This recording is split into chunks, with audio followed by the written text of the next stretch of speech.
আপনারা যারা আমাদের মুরব্বিয়ানে হাজারাত যারা মসজিদের মধ্যে এসে ফজর পড়েন, তারা কোনোদিন যদি ফজর উঠতে না পারেন, কাজা হবে না। আপনি যদি 11টার সময় উঠে ফজর পড়েন, আদা হবে। কিসের উপর ভিত্তি করে? নিয়তের উপর ভিত্তি করে। পরীক্ষা করছে আমার আল্লাহ।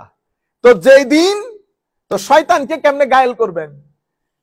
যেই দিন আপনার ফজরের নামাজ কাজা হয়ে যাবে, সেই দিন ফজর পড়বেন, সেই দিন মিনিমাম 4 রাকাত তওবার নামাজ পড়বেন, মাগরিবের পরে 6 রাকাত সালাতুল আওয়াবিন পড়বেন নিয়ত করে করে, কেন উঠতে পারলাম না।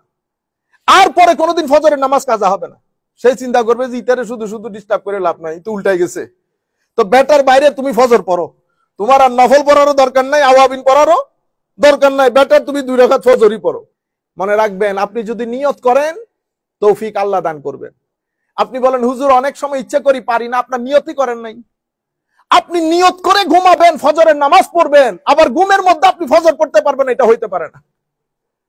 If you are determined that I must pray Fajr, it will never happen that you say, oh sir, I couldn't wake up. No, Allah subhanahu wa ta'ala, by the help of Allah, angel will make you awake to pray Fajr.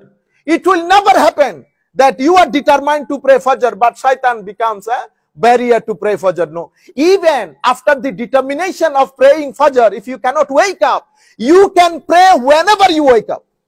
It will be ada, no kaza. আপনি বুঝতে পেরেছেন?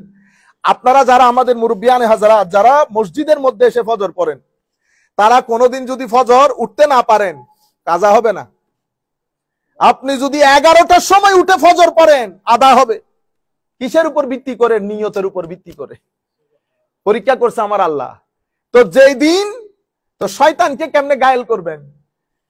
যেই দিন আপনার ফজরের নামাজ কাজা হয়ে যাবে, সেই দিন ফজর পড়বেন, সেই দিন মিনিমাম 4 রাকাত তওবার নামাজ পড়বেন, মাগরিবের পরে 6 রাকাত সালাতুল আওয়াবিন পড়বেন নিয়ত করে করে, কেন উঠতে পারলাম না। আর পরে কোনোদিন ফজরের নামাজ কাজা হবে না। সেই চিন্তা করবে যে ইতারে শুধু শুধু ডিস্টার্ব করে লাভ নাই, তো উল্টাই গেছে। তো বেটার বাইরে তুমি ফজর পড়ো, তোমার আর নফল পড়ারও দরকার নাই, আওয়াবিন পড়ারও দরকার নাই, বেটার তুমি 2 রাকাত ফজরই পড়ো। আর কোরআন শরীফ না পড়ার থাকলে ওই দিন বেশি করে কোরআন শরীফ পড়বেন। কেন মিস হলো ফজরের নামাজ? কোনোদিন মিস হবে না।